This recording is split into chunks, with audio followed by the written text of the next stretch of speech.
এবারের নির্বাচনে কিছু জায়গায় ভোটারদের তেমন কষ্টই হয়নি, কারণ ভোট অটোমেটিক হয়ে গেছে। যখন ভিতরে গেছি আমাকে শোনায় দেওয়া হলো আপনার ভোট হয়ে গেছে, আমি চলে গেছিলাম। সাধারণ মানুষ যাদের ভোট অটোমেটিক হয়ে গেছে, প্লিজ আপনারা দয়া করে কষ্ট পাবেন না, কারণ একজন উচ্চ পদের পুলিশ কর্মকর্তারই ভোট অটোমেটিক হয়ে গেছে। মিয়া আপনি আমি তো কি বাল। মনে রাখবেন, উই হ্যাভ এ প্ল্যান। এই নির্বাচন ইতিহাসের শ্রেষ্ঠ নির্বাচন, কারণ এই নির্বাচনে কোথাও চুরি চামারি মারামারি হয়নি, সুন্দর ও আনন্দের সাথে সম্পন্ন হয়েছে 2026 সালের নির্বাচন। মহানন্দের দিন, মহানন্দিন। আজকে বলে ভোট দিয়ে গেছে, আমি তো ভোট দিয়ে নিয়েছি। ভোট দিতে গেছি, আমার ভোট অন্যজনে দিয়ে দিচ্ছে। ভোট দিতে গেছি, আমি ভোট দিতে যাওয়ার পরে আমার ভোট দেওয়া হয়ে গেছে, ভোট দিয়ে গেছে। তাহলে আমি দিলাম না, তাহলে আমার ভোটটা কে দিল? আমার ভোটটাও দিয়ে দিচ্ছে, আমার কালিও দিচ্ছে, কোনো খাইয়ে পারছে আমি। আমার ভোট নাকি কে যেন দিয়ে দিচ্ছে, আমি দিতে পারি না।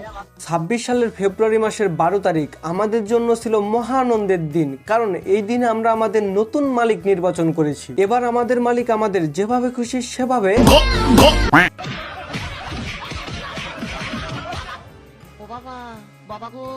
ইসিরে পাছাটা ফাটায় ফেলাইছে রে ভাই। এই সেনাবাহিনীর নামে এবার নিশ্চিত নারী নির্যাতন মামলা হবে। ভোট কক্ষের ভিতরে নেতারা একটু একটু ঘোরাঘুরি করতেই পারে, তাই বলে কি সেনাবাহিনী এভাবে নারী নির্যাতন করবে? না, এটা কোনোভাবেই মানা যায় না।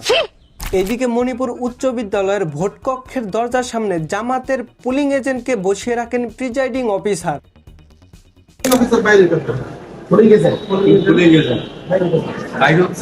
মহিলা বলতে আপনার হচ্ছে প্রিজাইডিং অফিসার যদি পুরুষ হতে পারে, তাহলে সরকারি প্রিজাইডিং অফিসার পুলিশ হইতে পারে, তাহলে প্রিজাইডিং পুলিং এজেন্টের ক্ষেত্রে বাধ্যতামূলক কোন অ্যাক্টের কত ধারা আছে আপনি আমাকে বলুন। আমি ওনাদেরকে নিয়ে আসছি সব মহিলা। আপনি তো সার্ভ করতে পারেন না, you are just dutiful man, but you can not make a law. Why you should that?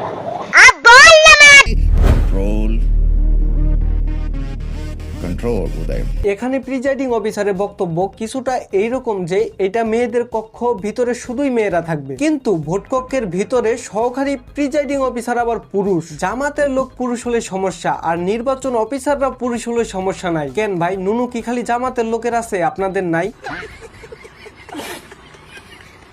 এদিকে কিছু কিছু জায়গায় ভোট গণনার আগে ফলাফল শিটে সিল স্বাক্ষর সব কমপ্লিট।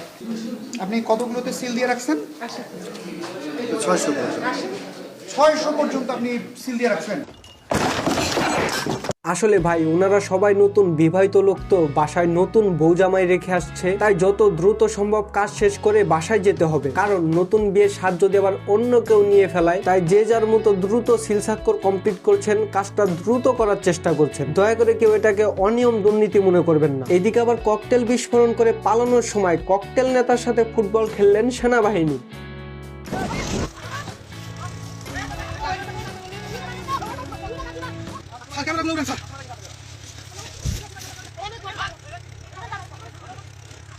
बाप का, दादा का, भाई का, सबका बदला लेकर अतरफ हैजर।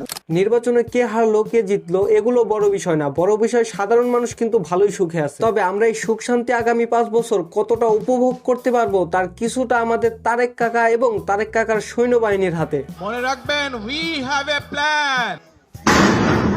এই নির্বাচনে প্রায় প্রত্যেকটা দলই তাদেরকে বিজয়ী বলে ঘোষণা দিয়েছিলেন, তবে আমাদের সবার প্রিয় তারেক কাকা ছাড়া সবাই ফেল। মনে রাখবেন, উই হ্যাভ এ প্ল্যান। আসলে তারেক কাকা পাশ করবে না কেন বলেন? তারেক কাকা তো জানে কোন পরীক্ষা কোথায় আর কিভাবে দিতে হয়। কাকা তো আর নতুন শিক্ষার্থী না, বিগত কয়েক বছর ধরে নাম্বার 1 শিক্ষার্থীর সাথে লেখাপড়া করে আসছেন তিনি।